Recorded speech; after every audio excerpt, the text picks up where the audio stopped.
Kita akan lihat firman Allah. Tema khotbah pada minggu hari ini kuberikan tema bahaya dosa. Sekali lagi, betapa berbahayanya dosa itu. Dosa itu serius, saudaraku. Bahaya dosa, itulah tema khotbah kita pada minggu di bulan baru, bulan September, pada minggu pertama di bulan ini. 1 Timotius pasal 2 ayatnya yang ke-13 sampai dengan ayatnya yang ke-14. Kita akan baca ayat ini secara bersama-sama. 1 Timotius pasal 2 ayat 13 sampai dengan ayatnya yang ke-14. 1 Timotius pasalnya yang kedua ayat 13 sampai dengan ayatnya yang ke-14. Kita baca bersama 2, 3 mulai. Karena Adam yang pertama dijadikan, kemudian barulah Hawa. Lagi pula bukan Adam yang tergoda, melainkan perempuan itulah yang tergoda dan jatuh ke dalam dosa. Sampai di sana pembacaan firman Allah. Bahaya dosa, itulah tema khotbah kita pada minggu hari ini. Sengaja aku mengangkat tema khotbah ini karena di depan kita ada tubuh dan darah Kristus. Kita sedang memperingati di mana Kristus mati bagi saya dan saudara. Di setiap bulan yang baru, sekaligus kita bagaimana merenungkan akan kasih Tuhan. Jika aku duduk sampai hari ini, aku ada duduk di kursi gereja, aku merenungkan, aku ada di bulan September. Aku bersyukur kasih Tuhan luar biasa. Jadi itu seharusnya menjadi gaya hidup saya dan saudara, bersyukur akan kebaikan Tuhan. Raja Daud berkata, ajar aku menghitung hari-harimu supaya aku beroleh hati yang bijaksana. Apa yang saudara hitung hari-hari ini? Jika kau duduk di kursi gereja tapi pikiranmu menghitung masalah, wah betapa celaka dan betapa kau terlalu salah besar. Kenapa saudara tidak bisa melihat mujizat? Karena saudara yang saudara hitung setiap hari bukan berkat Allah, melainkan masalah saudara. Jadi duduk hanya hitung masalah saja. Tapi coba kalau kita sembari duduk di rumah, duduk di bangku gereja, kita ingat kebaikan Tuhan. Kemarin Tuhan telah tolong saya, hari ini juga Tuhan tolong saya, dan besok pasti Tuhan juga pasti akan menolong saya. Jadi bahaya dosa, Adam adalah manusia pertama dijadikan Allah. Dari segumpal tanah yang tidak berarti, Allah membentuk manusia pertama itu. Setelah Adam jadi, dibuatnyalah dia tidur nyenyak. Kata firman Allah, Adam dibikin tidur. Kita lihat di sini Adam yang dijadikan pertama, dibuatnya dia tidur, lalu diambil tulang rusuknya, dijadikan siapa? Hawa, pendampingnya, istrinya. Jadi boleh dibilang bahwa di dalam Alkitab atau di dalam hidup ini ada dua manusia yang tidak melalui proses kelahiran seperti saya dan saudara. Layaknya kita, kalau kita kan harus tunggu ibu mengandung dulu 9 bulan 10 hari baru melahirkan. Tapi kalau Adam tidak melalui proses itu, Hawa juga tidak melalui proses itu. Mereka dua-duanya diciptakan langsung oleh tangan Tuhan. Allah sendiri yang membentuk mereka. Tidak ada proses kelahiran terjadi di sana. Tapi sayang, dalam bacaan ini kita lihat mereka jatuh dalam dosa. Dosa masuk lewat dialog. Kejadian 3, kita lihat yang pertama, bahaya dosa, dosa masuk lewat percakapan. Kejadian 3 ayat 1 sampai dengan ayatnya yang keempat. Perhatikan dalam firman Tuhan. Adapun ular ialah yang paling cerdik dari segala binatang di darat yang dijadikan oleh Tuhan Allah. Ular itu berkata kepada perempuan itu, tentulah Allah berfirman, semua pohon dalam taman ini jangan kamu makan buahnya, bukan? Lalu saut perempuan itu kepada ular, boleh kami makan. Tetapi tentang buah pohon yang ada di tengah-tengah taman, Allah berfirman, jangan kamu makan ataupun raba buah itu, nanti kamu mati. Tetapi ular itu berkata kepada perempuan itu, sekali-kali kamu tidak akan mati. Jadi terjadi dialog, terjadi percakapan. Dosa masuk lewat percakapan. Dialog antara perempuan itu dengan ular. Ular dia sengaja menggoda Hawa. Kenapa dia tidak goda Adam? Karena dia tahu bahwa Adam tidak akan tergoda dan tidak akan terbujuk oleh rayuan manisnya itu. Kenapa? Karena Adamlah yang menerima mandat itu langsung dari Tuhan. Adam yang menerima perintah dan larangan itu langsung dari Allah. Karenanya tidak mungkin ular akan menggoda si Adam. Adam menerima perintah itu. Adam tahu perintah itu bunyinya, kalimatnya seperti apa. Adam tahu. Jadi bayangkan lalu Hawa, dia tergoda dalam rayuan si ular ini. Diawali dengan sebuah percakapan. Diawali dengan sebuah percakapan. Allah berfirman pada Adam, suaminya. Lalu Adam kemudian sebetulnya dia teruskan itu kepada istrinya.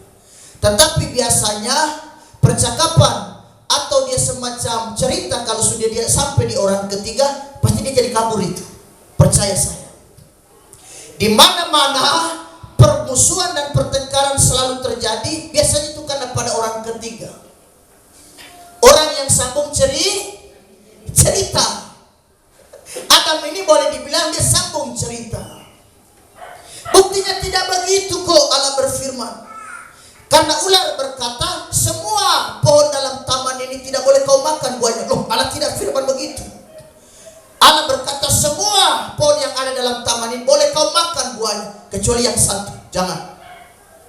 Buah pengetahuan yang baik dan yang jahat, jangan kau coba-coba. Tuhan bilang jangan kau makan, sebab kalau waktu kau memakannya, kau mati.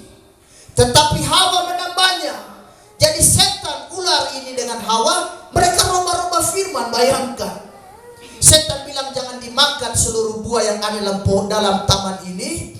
Lalu Hawa bilang, tidak, Tuhan tidak berfirman begitu. Dia bilang sama ular. Jadi setan memakai binatang yang bernama ular untuk menggoda Hawa. Hawa bilang, jangan, Tuhan berkata boleh dimakan, kecuali pohon pengetahuan yang baik dan yang jahat itu jangan kau makan.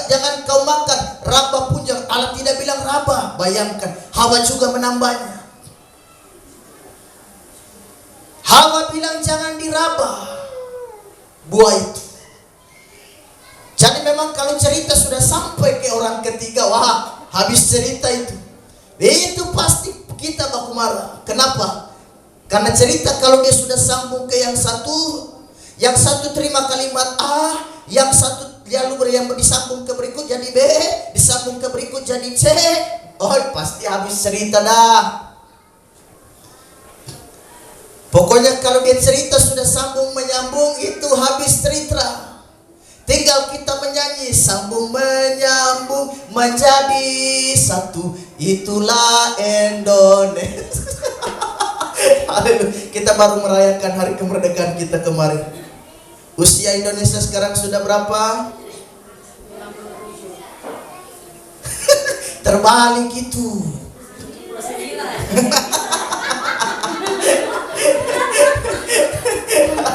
79. Saking semangatnya sampai terbalik ya, tapi tidak apa-apalah. Jangan dia bilang 14. Itu jauh sekali. Kalau terbalik ya masih tidak apa-apalah. Jadi kalau dia terbalik, tinggal kita nanti balik dia lagi. Haleluya. Tuhan Yesus baik. Jadi luar biasa, kita Indonesia sudah merdeka, sudah usia 79 tahun. Ada yang lebih lucu lagi, Bapak Gembala nonton di TikTok kalau tidak salah, seorang ibu ditanya, apakah ibu warga negara Indonesia? Betul, aku cinta tanah air. Ibu tahu tahun berapa Indonesia merdeka? Tahun 17 Agustus. itu lebih celaka lagi. Padahal itu tanggalnya maksudnya. Jadi luar biasa. Jadi kita lihat di sini Adam dan ular sepakat semacam merubah firman Allah. Jadi kalau cerita sudah sambung ke yang satu, lepas kepada yang aduh selesai. Karenanya kita lihat banyak pertengkaran terjadi hanya karena kau sambung cerita yang salah. Itu biasanya kita dengar kalau orang bertengkarkan begitu. Kau cerita apa tadi? Kau bilang apa? Tidak begitu. Ini cerita dia menjadi salah, apalagi kalau sudah pada orang ketiga, orang keempat, dan orang yang berikutnya. Informasi yang dia terima dari sana jadi lain, berubah. Kita lihat di sini, Allah tidak bilang raba buah itu, tidak. Adam Hawa bilang raba. Jangan kita makan, raba pun jangan. Bayangkan, sudah berubah informasi. Allah bilang jangan dimakan. Waktu kau memakannya pasti kau mati.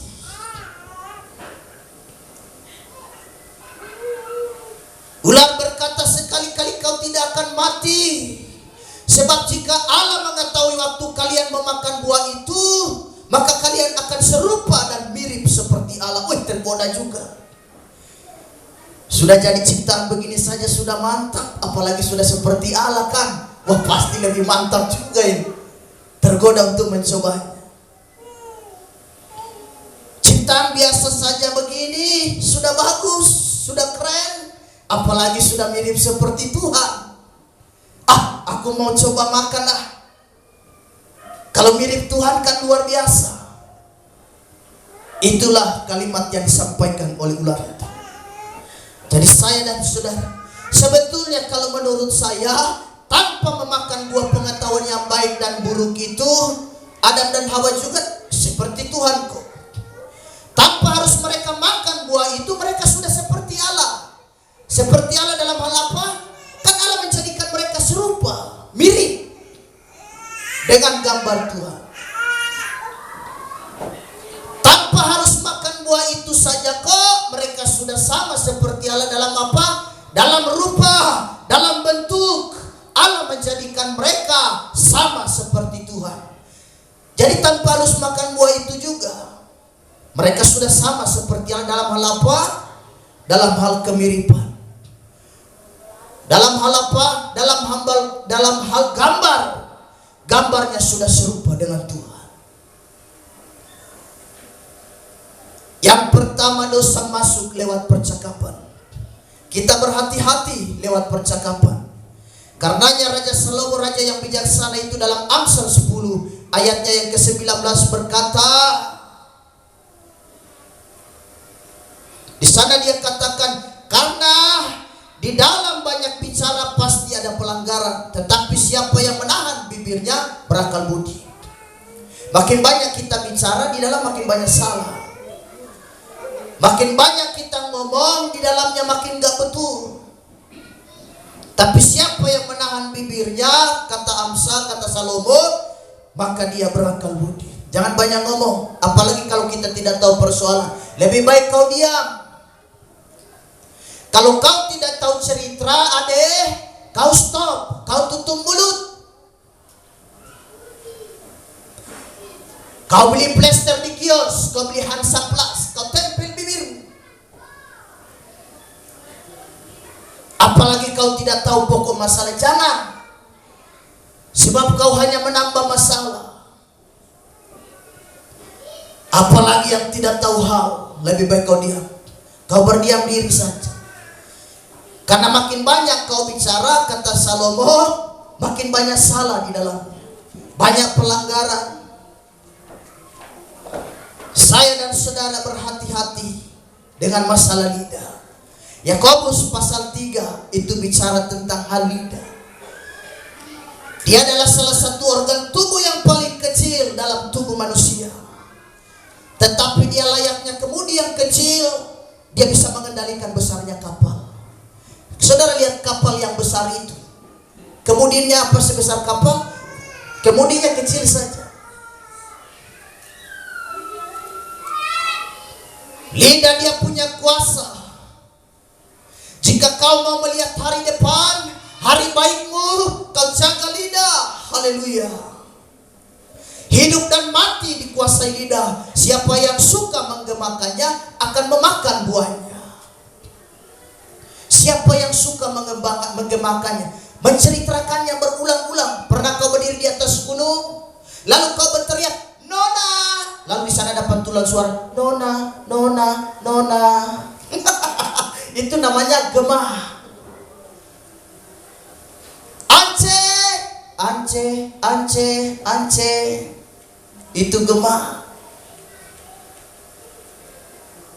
Bapak gembala dulu kalau pergi orang tua bawa ke kebun, itu hobinya cuma berdiri di atas gunung, berteriak-berteriak begitu bersama dengan kakak.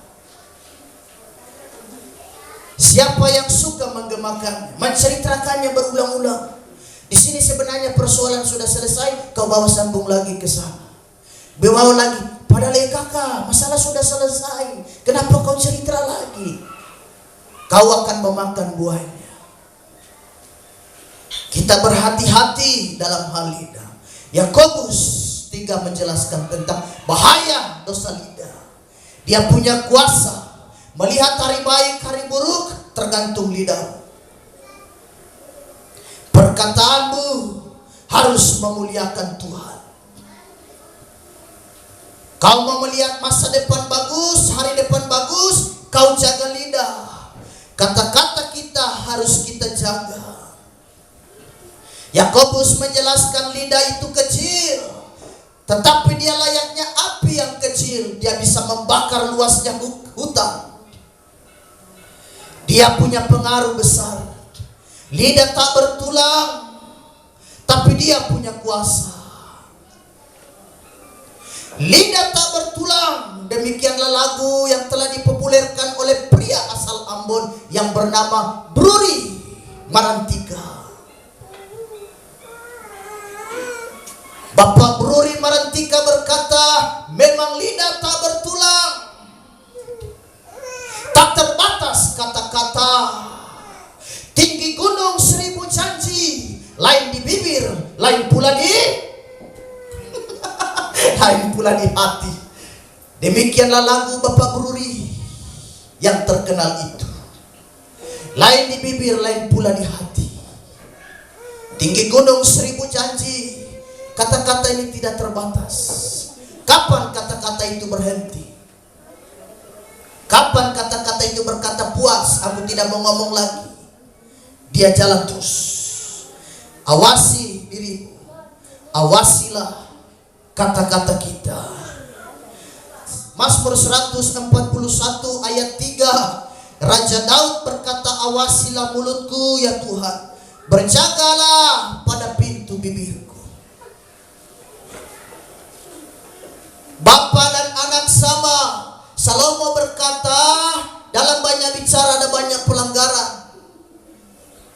Ayahnya juga Daud berkata, awasilah lidah bibirku. Bila perlu Tuhan berjaga-jaga pada pintu bibir. Sebelum aku berucap dan berkata, biarkan aku pikirkan dulu. Ada banyak orang bicara tidak pikir-pikir, langsung dia bicara saja. Sampai dia tidak jaga orang punya perasaan. Jadi kalimat kita harus kita jaga. Kita banyak berdosa terhadap lidah. Dosa masuk lewat dialog antara setan yang memakai binatang yang bernama ular itu dengan Hawa. Terjadi dialog dan salah, banyak salah di sana. Tuhan berjaga pada pintu bibir kita. Jangan sembarang ngomong. Kita lebih baik diam. Kalau pelayanan ada kurang-kurang, jangan kau langsung ceplos-ceplos ngomong akan pelayanan. Jangan. Kau makin banyak salah di hadapan Tuhan. Kalau majelis ada kurang, jangan langsung cepat kau ngomong. Jangan langsung kau cepat bicara. Kau tahan bibir, kau tahan lidah. Kalau hamba Tuhan ada kurang-kurang, ada dia semacam salah sedikit, jangan langsung kau menjadi komentator di dalam. Kau seperti menjadi komentator dalam pertandingan bola. Kau lebih baik diam. Kau berdoa buat pelayanan itu, kau berdoa buat hamba Tuhan itu, kau berdoa untuk majelis itu dan berdoa untuk saya dan saudara semua. Tidak ada yang sempurna. Jadi kalau ada salah-salah dikit mah biasa. Saya dan saudara terbukti kita masih manusia. Yang tidak pernah salah itu adalah Tuhan. Jadi kalau ada kurang-kurang, ada hal yang kurang pas di hatimu, kau lebih baik diam. Jangan lidah ini kau pakai untuk hal-hal yang tidak memuliakan Allah. Kau pakai mencaci maki, kau pakai menggosip, kau pakai cerita aib orang, kau pakai untuk maki-maki. Wah, nanti kau akan memakan buahnya. Kau sendiri yang akan memakan akibatnya. Kau pakai menipu, jangan. Lidah ini sudah diberikan dan diciptakan Tuhan. Kita pakai dengan sebaik-baik mungkin. Waktu kau emosi, lalu ada orang semacam ribut denganmu, dia sudah berkata, kau baru kalimat 1, dia sudah kalimat 1000. Kau tahan. Di dalam hatimu dan pikiranmu kau sudah siapkan kata-kata itu. Oh, kau maki saya cuma 1 tuh, siap-siap. Kau terima 100 maki sebentar. Kau siap, saya sedikit lagi dia akan sedikit keluar. Tetapi begitu kau niat untuk mau kasih dia serangan balik, langsung kau ingat ada Tuhan di depan mulut. Langsung kau diam. Betul, Tuhan ada jalan. Jadi waktu kau sudah mau siap, mau keluarkan senjata pamungkas itu, karena kau bilang kau maki tadi berapa? 2. Kecil. Belum, tunggu sebentar. Saya punya 1000. Kau siap-siap. Tapi begitu kau sudah mau siap-siap untuk bikin aksi mau sampaikan itu, langsung kau ingat, Tuhan berjaga pada pintu bibirku, mulutku. Langsung kau tenang.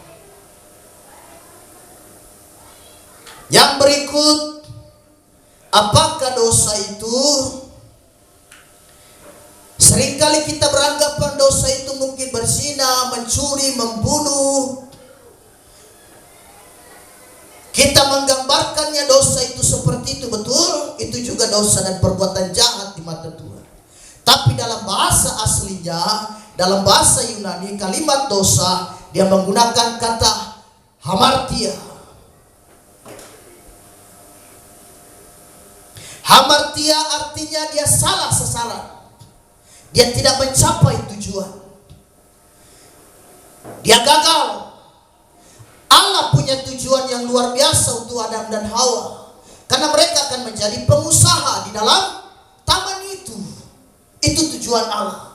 Tapi mereka rupanya keluar dari tujuan itu. Jadi kalau saudara tidak setia, saudara keluar dari pelayanan, saudara tidak setia bergereja, Anda berdosa di hadapan Tuhan. Tapi saya tidak membunuh, Pak. Anda keluar dari rencana Tuhan. Hamartia, kau keluar dari rencana Allah. Kau tidak mencapai sasaran yang sudah ditentukan oleh Tuhan. Jadi kalau saudara malas-malas di dalam pelayanan, kau berdosa di hadapan Tuhan. Itulah dosa yang sesungguhnya. Pengertian dosa itu, kita lari dari tujuan Tuhan. Allah mau kita mau semua supaya kita hidup memuliakan Allah. Tapi kalau kita tidak setia dengan Tuhan, kita bersalahan dengan Tuhan yang punya pelayanan. Akibat dosa yang berikut. Apa akibatnya? Ketika seseorang itu berbuat dosa, khususnya Adam dan Hawa. Dalam Kejadian pasal 3 ayat 14 sampai dengan ayat 19 menerangkan hal itu. Jadi akibat dosa, mereka mengalami hukuman. Dosa itu ada hukuman, ada akibatnya. Jadi saudara jangan bermain-main dengan dosa. Bahaya. Saudara belum memakan buahnya sekarang, tapi nanti. Jadi tetap hidup benar dalam melayani Tuhan. Yang terakhir, Yesus datang untuk membebaskan kita dari dosa. Yesus datang melepaskan kita dari dosa. Karena dosa ini adalah semacam dia penghalang bagi saya dan saudara. Yesaya berkata, tangan Allah bukan dia singkat untuk menolongmu, tetapi karena dosalah yang membuat tangan dia pendek untuk menolong kita.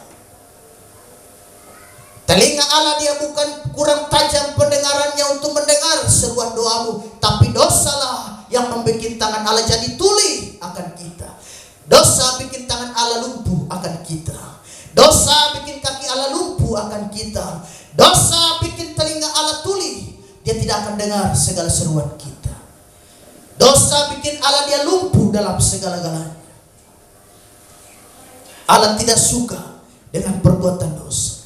Dalam perjamuan kudus ini, saya dan saudara akan menikmati tubuh dan darah Tuhan. Yang terakhir, Yesus datang membebaskan kita dari dosa. Roma 6 ayat 23. Kita baca ayat ini secara bersama-sama.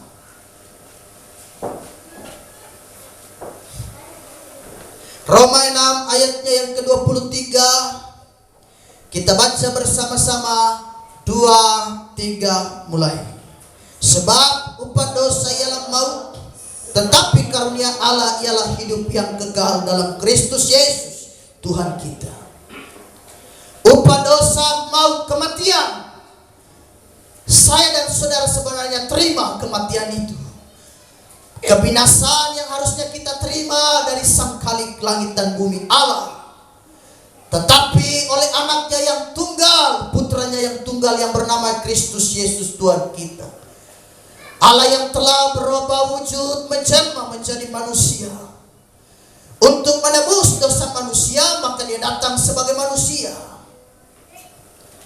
Di zaman perjanjian lama, untuk menghapus dosa bangsa Israel, mereka harus persembahkan binatang, darah korban itu, darah hewan.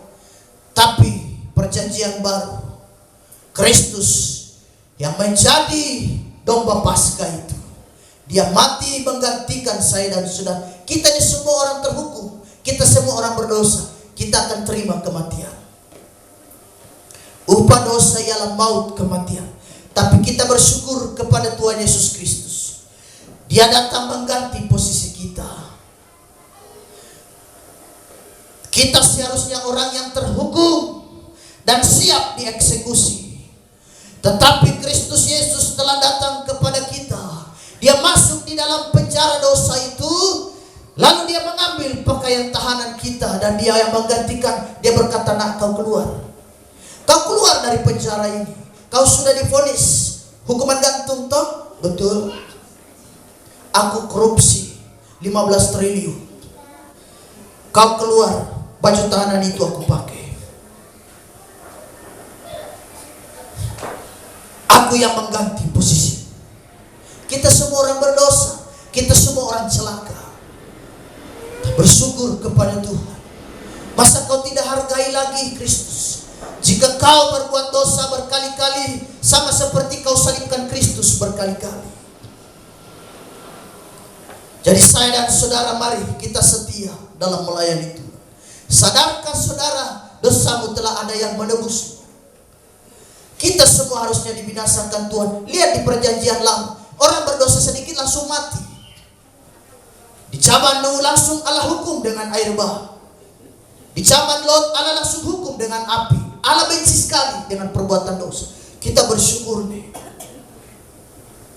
Tapi jangan saudara kira saudara berdosa saudara lolos. Dosa diampuni, tetapi akibat dosa dia akan kau terima. Dosa betul diampuni, tetapi akibat daripada itu kau sendiri akan menuai. Jadi jangan saya dan saudara bermain-main dengan dosa.